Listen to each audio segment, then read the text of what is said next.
baca wading linang yani phan baya linang yani phan baisi sakamol bumi keplai bana tuya tong kecang te hamsak mungdi bana tuisi mon ibok rekli imang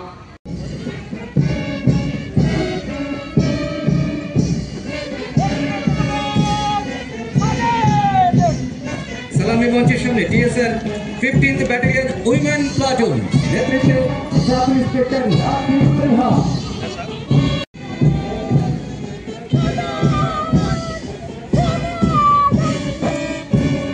সালামি মঞ্চের সামনে দিয়ে ধীরে ধীরে এগিয়ে চলেছে west district man platoon নেতৃত্বে sub inspector Dushmanta প্রজাপতি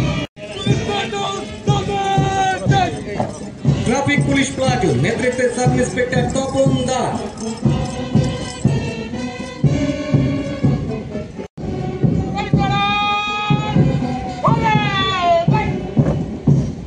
ফরেস্ট গার্ড প্লাটুন নেতৃত্বে ফরেস্টার মরণ দাস করার সংকল্প গ্রহণ করবে পাশাপাশি আত্মনির্ভরশীল ভারত গড়ার লক্ষ্যে আমরা আমাদের রাজ্যকে আত্মনির্ভরশীল ত্রিপুরা হিসাবে গড়ে তুলতে চাই। সেই লক্ষ্যকে সামনে রেখে আমরা রাজ্যের নিজস্ব উৎপাদিত সামগ্রীকে বিশেষ প্রাধান্য দিচ্ছি। রাজ্যের উৎপাদিত আনারস, জনজাতিদের রিসা, মাতাবাড়ির পেড়া দেশ বিদেশে সমাদৃত স্বীকৃতি পেয়েছে। গত 7 বছরে এক শক্তিশালী ও সমৃদ্ধ ত্রিপুরা গড়ে তোলার জন্য আমরা নিরলস পরিশ্রম করেছি। চ্যালেঞ্জ মোকাবেলা ছাড়াও অনেক বাধা অতিক্রম করেছি এবং সুযোগের সদ্ব্যবহার করেছি। মাননীয় প্রধানমন্ত্রী নরেন্দ্র মোদীজির আহ্বানে এই বছরও সারা দেশের সাথে রাজ্যে হর ঘর তিরঙ্গা কর্মসূচি যথাযথ মর্যাদায় এবং উৎসাহ উদ্দীপনার উদযাপিত হয়েছে। এই কার্যক্রমের সাথে যুক্ত সকলকে অভিনন্দন করছি। প্রধানমন্ত্রী নরেন্দ্র মোদীজির দূরদর্শী নেতৃত্বে কেন্দ্রীয় সরকারের সহায়তা আজ আমরা বিকাশের এক নতুন যুগের দোরগোড়ায় দাঁড়িয়ে। আমাদের সরকার অর্থনৈতিক প্রবৃদ্ধি, গুণগত শিক্ষা, স্বাস্থ্য পরিষেবা, জনজাতিদের বিকাশ, মহিলা ক্ষমতায়ন, সামাজিক কল্যাণ, কর্মসংস্থান সৃষ্টি ও মানব সম্পদ উন্নয়নে নিরলসভাবে কাজ করছে।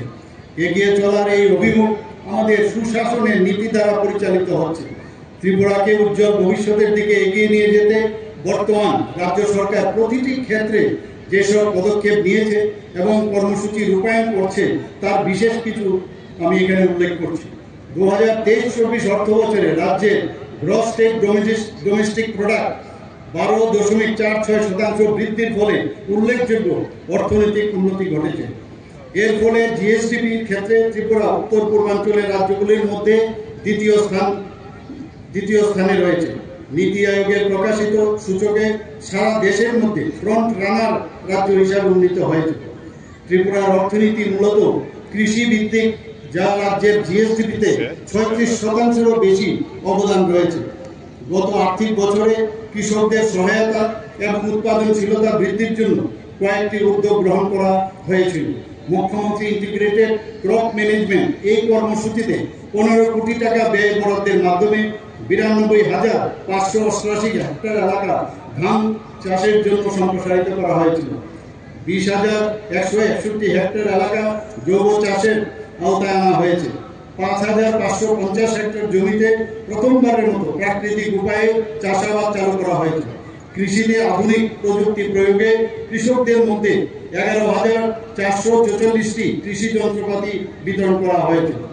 2024 সালের আগস্টের বিধ্বংসী বন্যায় 2,13,000-এরও বেশি ক্ষতিগ্রস্ত কৃষককে 109,34 লক্ষ টাকা ত্রাণ রাজ্য হিসেবে জাতীয় ক্ষেত্রে ত্রিপুরা পুরস্কৃত হয়েছে। শ্রমিকদের সামগ্রিক কল্যাণ আমাদের সরকারের অন্যতম অগ্রাধিকার। 20টি নির্ধারিত ক্ষেত্রে শ্রমিকদের ন্যূনতম মজুরি বর্ধিত করা হয়েছে। এর ফলে 2,50,000-এরও বেশি শ্রমিক উপকৃত হয়েছেন।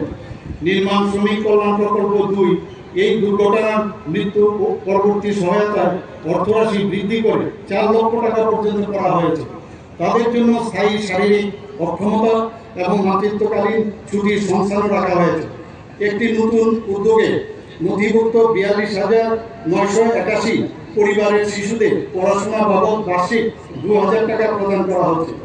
শিক্ষা রাজ্যের উন্নয়ন পরিকল্পনার একটি মূল ভিত্তি।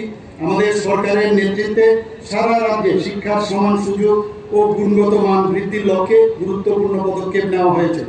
আমবাসা, কাকরাবন এবং করবুকে 3টি সরকারি মহাবিদ্যালয় স্থাপন করা হচ্ছে।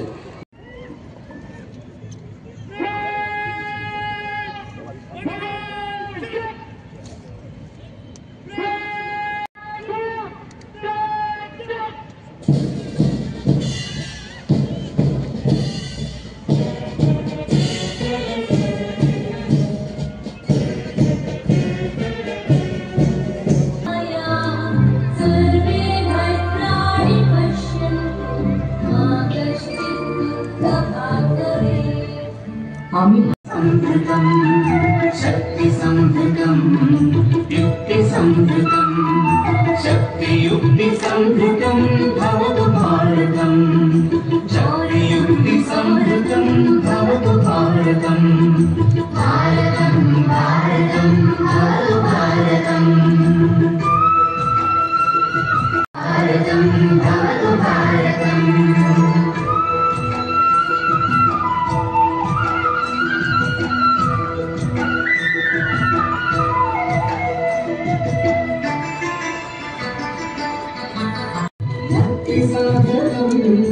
मुक्ति साधकं भक्ति मुक्ति साधकं भवतु भारतं भक्ति मुक्ति साधकं